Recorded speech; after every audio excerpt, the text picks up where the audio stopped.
గాజు పూల గురించి గాజు ఆకులు ఎప్పుడైనా విన్నారా? పూల రెక్కలు, ఆకులు గాజులాగా పారదర్శకంగా ఉంటాయి. ఆకుల్లో ఈనెలు కనిపిస్తూ ఉంటాయి. ఆకులు కంటి దగ్గర పెట్టుకుంటే ఆవలి వైపున ఏముందో చూడొచ్చు. వీటికి అస్థిపంజరాలు పూలు అని కూడా పిలుస్తారు. ఇదేదో కథ కాదు, కల్పన కాదు, నిజమే. ఈ పూలను డైపెల్లియా గ్రాయి అంటారు. ఇవి జపాన్లోనూ ఉత్తర చైనాలోనూ ఉంటాయి. ఇవి ఆకులపై నీటి తుంపర్లు పడినప్పుడు గాజు పలకల్లాగా ఉంటాయి. ఆకుల కణజాలంలో ఉండే రంధ్రాల నుంచి సూర్యరశ్మి సోకినప్పుడు ఇలా గాజు పలకల్లాగా ఆకులు కనిపిస్తాయి.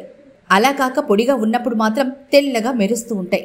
ఎక్కువసేపు వర్షం పడి ఆ తర్వాత ఎండొచ్చినప్పుడు ఈ ఆకులు ఇలా అద్భుతంగా కనిపిస్తాయి. జపాన్లోని సుగైకా నేషనల్ పార్క్లో ఇలాంటి ఆకులు చూసేందుకు పర్యాటకులు ఎక్కువగా వస్తూ ఉంటారు. అటవీ మరియు పర్వత ప్రాంతంలో ఉండే ఈ గాజు పూలు ఆకుల చెట్ల పరిరక్షణకు జపాన్ ప్రభుత్వం పగడ్బందీ చర్యలు తీసుకుంది.